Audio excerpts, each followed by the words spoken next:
సరిగ్గా 2004 ఎన్నికలు ఉమ్మడి రాష్ట్రంలో వైఎస్ రాజశేఖర్ ముఖ్యమంత్రి అయ్యాడు. ఈవీఎంలు వచ్చింది చంద్రబాబు నాయుడు హయాంలో. ఎలక్షన్లో ఓడిపోయిన తర్వాత ఈవీఎంలు ఏమైనా చంద్రబాబు కూడా అన్నాడు ఆ రోజు. బట్ మీకు గుర్తుందో లేదో. జగన్ పార్టీ వాళ్ళు కూడా వాళ్ళ పేపర్లో కూడా ఈవీఎంలు ట్యాంపరింగ్ జరిగి ఉంటుంది అనే అనుమానాన్ని నెడుతున్నారు. ఓకే, ఈవీఎం ట్యాంపరింగ్ అనేది దేశం అంతా చర్చ జరగాల్సిన విషయం. దానికన్నా ముందు అసలు మన పని విధానంలో ఏమి లేదు, నేను డబ్బులు ఇచ్చాను, అందరికీ డబ్బులు బటన్ నొక్కాను, అందరికీ డబ్బులు వెళ్ళాయి, పాపం మళ్ళీ ఎందుకు ఓట్లు వెళ్ళలేదు అని ప్రజల్ని తప్పుపట్టే పరిస్థితిలో ఉంటే రాజకీయ పార్టీ. సో నేను అనుకుంటున్నాను జగన్మోహన్ రెడ్డి యొక్క నియంతృత్వ పోకడలు, అహంకార ధోరణి ఖచ్చితంగా వైసీపీని దెబ్బతీసే ఎన్నికల్లో. ప్రజలు కాదు, ప్రజలు దానికి రివోల్ట్ అయ్యారు. మీ యాటిట్యూడ్కి ప్రజలు తీర్పు ఇచ్చారు అంతే. సో జగన్మోహన్ రెడ్డి గారి ప్రభుత్వం వైఫల్యంలో అందరికీ బలహీన వర్గాలకి ఎక్కువ పదవులు ఇచ్చేసాము అని అంటారు. కానీ వాళ్ళు ఎవ్వరికి అధికారాలు లేవు.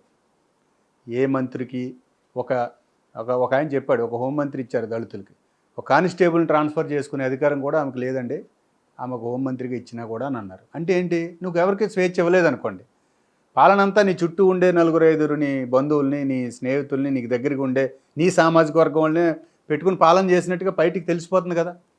ఇంకా అది బాగా నెగిటివ్. అట్లా ఒకసారి వస్తే కనుక మొత్తం నెగిటివ్ అవుతుంది. అసలు నువ్వు ఎప్పుడూ ఒక ప్రెస్ కాన్ఫరెన్స్ చేయలేదంటే ముఖ్యమంత్రి. నిరంతరం సజ్జల రామకృష్ణారెడ్డిని ఎలా చూస్తారు జనం? ఆయన ఏమైనా సర్పంచ్ అయ్యాడా, లేకపోతే ఒక ఎమ్మెల్సీ అయ్యాడా? ఏంటి ఆయన? నువ్వు ఒక అడ్వైజర్గా పెట్టుకున్నావు. ఎక్కడ ఉండాలి అడ్వైజరు? నీకు అడ్వైజ్ చేసేట దగ్గర ఉండాలి. చీఫ్ మినిస్టర్ దగ్గర ముందు వచ్చి రోజు ఆయనే ప్రెస్లో మాట్లాడతాడు. ప్రజలు ఏమైనా ఓట్లేసారా? సజ్జల రామకృష్ణారెడ్డిని చూసి ఓటేసారా, జగన్మోహన్ రెడ్డిని చూసి ఓటేసారా? ఇది కూడా చాలా నెగిటివ్ వెళ్ళిందట ప్రజల్లోకి అక్కడికి.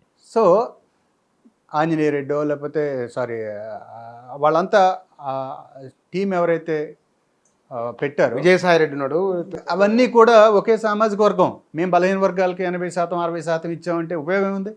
చంద్రబాబు నాయుడు ఈసారి పవర్లోకి వస్తాని బహుశా అంచనా ఎవరికి లేదు. ఓడిపోతానని జగను అనుకోలేదు, గెలుస్తామని చంద్రబాబు వారు అనుకోలేదు. కానీ హిందూపూర్లో మాత్రం తెలుగుదేశం పార్టీ వరుసగా గెలుస్తున్నది. ఎందువల్ల బాలకృష్ణ అసలు వాస్తవానికి మొన్న 5 ఏళ్ళు వైసీపీ ఉన్నది, అంతకుముందు తెలుగుదేశం ఉన్నది. మహామహులంతా ఓడిపోయిన సరే బాలకృష్ణ గెలుస్తూ ఉన్నారు. ఏమిటి కారణం హిందూపూర్లో? బుచ్చన్న గారు, మీరు తెలుగుదేశం పార్టీ అభ్యర్థి హిందూపురం అయినా కూడా మిమ్మల్ని గెలిపిస్తారు హిందూపురం ప్రజలు. అక్కడ తెలుగుదేశం ఓటర్లు ఉన్నారు. అక్కడ తెలుగుదేశం ఓటర్లు మెజార్టీ అభిమానంతో ఎన్టీఆర్ గారి దగ్గర నుంచి ఇప్పటికీ కూడా అక్కడ కాంగ్రెస్ గెలవలేదు. అంటే కంచుకోట అట్లుంటుంది, కంచుకోట. కనుక బాలకృష్ణ గారిని ఆ ఫ్యామిలీ కనుక అక్కడ పెడితే ఇంకా గౌరవంగా 10,000 ఓట్లు 5,000 ఓట్లు ఎక్కువ వేయచ్చు తప్ప, బుచ్చన్న నిలబడిన తెలుగుదేశం నుంచి హిందూపురం తెలుగుదేశం ఓటర్లు బుచ్చన్ననే గెలిపిస్తారు. ఎందుకు ఎంత అభిమానం ఉన్నా ఏదో ఒకసారి ఉంది అంతే. ఆ ప్రాంతంలో అలాంటి పోలరైజేషన్ ఉంది. అక్కడ అంటే సామాజిక వర్గాలన్నా అయితే సినిమా రంగం మాత్రమే ప్రభావం లేదు, ఎందుకో తెలీదు. అక్కడ ఓబీసీలు కానీ, ముస్లిమ్స్ కానీ, ఎస్సీలు కానీ అందరూ కూడా హిందూపురం అసెంబ్లీ వరకు, ఈవెన్ రాజశేఖర రెడ్డి గారు ఉన్న టైంలో కూడా హిందూపురం తెలుగుదేశం కంచుకోట అట్లా వచ్చింది. అది బహుశా ఎన్టీ రామారావు తర్వాత నుంచి కంటిన్యూ అవుతున్నది. కంటిన్యూ అవుతుంది ఉమ్మడి అనంతపురం జిల్లాలో ఆ పీరియడ్ నుంచి. ఈసారి ఆంధ్రప్రదేశ్ రాజకీయాలలో చంద్రబాబు నాయుడు కనుక ఇచ్చిన హామీలను కొంచెం నెరవేర్చడానికి నరేంద్ర మోదీ పైన మిత్రత్వం ఉన్నది, హోదా ఒక అంశం ఉన్నది. హోదాను మించిన ఈ అంశాలు ఈ 5-6 వాళ్ళు ఇచ్చిన ప్రామిసులు ఉన్నాయి. ఆయన అనుభవరీత్యా చూసుకున్నా సరే సక్సెస్ రేట్ ఎట్లా ఉండొచ్చు బాబుది? నా అభిప్రాయంలో వాళ్ళు అలయన్స్లో పోటీ చేయొచ్చు, కానీ రాజకీయంగా సీట్లు గెలవడానికి, అధికారంలోకి రావడానికి అది నీ పార్టీ పరంగా అది బెనిఫిట్ పొంది అధికారంలోకి వచ్చే అంశం. వేరే 5 కోట్ల ఆంధ్రప్రదేశ్ ప్రజల అజెండా కానీ, ప్రజల అభివృద్ధి కానీ ఒక ఎజెండా ఉన్నప్పుడు కేంద్రంతో మీరు ఏ షరతులు బేషరతుగా మీరు మద్దతు ఇవ్వటం అనేది ఈ టైంలో ఆంధ్రప్రదేశ్ ప్రయోజనాలకు మంచిది కాదు. వీళ్ళు బేషరతు మద్దతు అని. ఇప్పుడు ప్రత్యేక తరగతి హోదా అనేది మోడీ గారు కొత్తగా ఇవ్వాల్సింది కాదు, లేదా కొత్తగా ఏదో ఆంధ్రప్రదేశ్కి ఫేవర్ చేయాల్సింది కాదు. మన్మోహన్ సింగ్ గారి ప్రభుత్వం 2014 ఫిబ్రవరి 20వ తేదీ లోక్సభలో ప్రకటించిన, ప్రధానమంత్రి హోదాలో ప్రకటించిన ప్రయోజనం అది, హక్కు.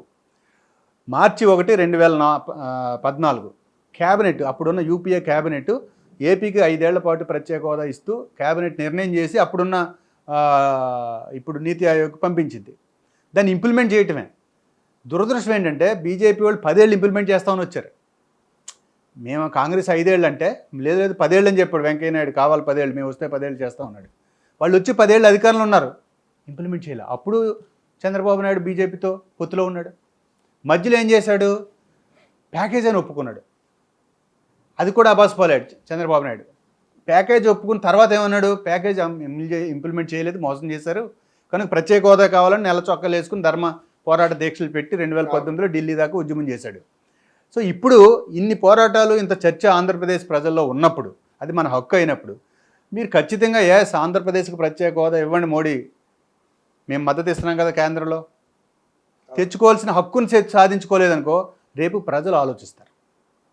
పాయింట్ ఏంటంటే చంద్రబాబు నాయుడు గారికి తొలి రోజుల నుంచే మొదలయ్యే ఒక ప్రశ్న ఇది.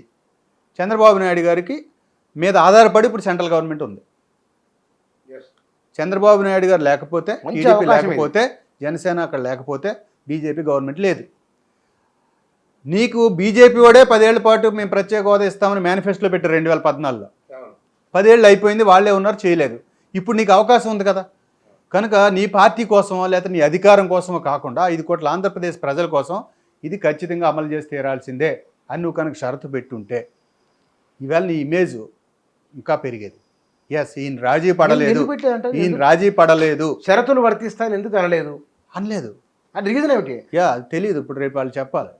ఇప్పుడు ఆయన మారిన చంద్రబాబును చూస్తారన్నారు కదా, అంటే ఏమిటి మార్పు అంటే? బహుశా బుచ్చన్ గారు మీకు తెలియదు ఏముంది, పూర్వం ఆయన ఐఏఎస్ల మీద ఆధారపడి మిగతా ఉద్యోగులకు వ్యతిరేకంగా పనిచేశాడనే ఇది, రాజకీయ పార్టీ నాయకుల మీద ఆధారపడకుండా బ్యూరోక్రసీ మీద, టెక్నాలజీ మీద ఆధారపడి పనిచేశాడనే అపవాదులు, ఆయన కూడా ఎవరి మాట పట్టించుకోకుండా ఆయన పని ఆయన చేసుకుని, ఇట్లాంటి కొన్ని ఇవి ఉన్నాయి. కార్పొరేట్లకు అనుకూలంగా ఉంటాడు, ఎప్పుడు చూసినా వ్యాపారం, కార్పొరేట్లు మద్దతు తప్ప పెద్దగా వేరే అంశాలు తక్కువ ఉంటాయి. ఇలాంటి విమర్శలు చాలా ఉన్నాయి. సో దాని నుంచి ఏమన్నా మార్పు మరిది తెలీదు చూడాలి. లేదు ఆ పెద్దవాడు అయ్యాడు, నాకు జీవిత చర్మాంకంలో ఇంత అద్భుతమైన ఘన విజయం ప్రజలు ఇచ్చారు, నేను ఏదైనా నా ఆంధ్రప్రదేశ్కి మంచి చేయాలి అందుకని మారుతాను అని ఏమని చెప్పి, అంటే మారుతానంటే ఆయన అంతకుముందు బాగాలేదనే కదా. ఇప్పుడు ఆయన చెప్తున్న అర్థంలో మనం తీసుకునేది ఏంటి? మీరు మారిన చంద్రబాబుని చూస్తారంటే బాగాలేదనే కదా. సో దాట్ ఈ మారిన చంద్రబాబు ప్రజా చంద్రబాబు అవ్వాలంటే, ఆయన ప్రజాపాలన అన్నాడు, ఆయన ప్రజాపాలన అవ్వాలంటే నేను అనుకుంటున్నాను ఆంధ్రప్రదేశ్కి షరతులతో కూడిన మద్దతు కేంద్రానికి ఇచ్చి ఉంటేనే నీకు ప్రయోజనాలు నెరవేరి ఉండేవి. ప్రత్యేక హోదా, పోలవరం నిధులు కానీ, అమరావతి రాజధాని నిర్మాణానికి కానీ. ఇంకో విషయం అండి, చంద్రబాబు నాయుడు అయినా జగన్మోహన్ రెడ్డి అయినా మీరు 10 ఏళ్ళుగా మీరు వాళ్ళని గమనంలో పెట్టుకోండి. యూపీఏ ప్రభుత్వం కాంగ్రెస్ ఆంధ్రప్రదేశ్ పునర్వ్యవస్థీకరణ చట్టం ఏదైతే చేసిందో దాంట్లో పొందుపరిచిన అంశాలని అడిగారు 10 ఏళ్ళుగా వీళ్ళు, ఇంకా ఇంప్లిమెంట్ చేయలేదు బీజేపీ, మోడీ. అందుకని నిన్న జయరాం రమేష్ గారు మోడీ గారు ఇవన్నీ అమలు చేయండి అని మళ్ళీ ఒక ట్వీట్ చేశాడు. సో ఆ ఎజెండా ఈజ్ పెండింగ్ ఏపీ తరఫున. చంద్రబాబు నాయుడు దాన్ని సాధిస్తేనేమో ప్రజలు హర్షిస్తారు. అక్కడ బేషరతుకి ఇచ్చావు, ఇప్పుడేమీ ప్రత్యేక హోదా రాదు, ప్రజలు అడుగుతారు రేపు. నీకు అధికారం వచ్చారని వదిలేరు కదా.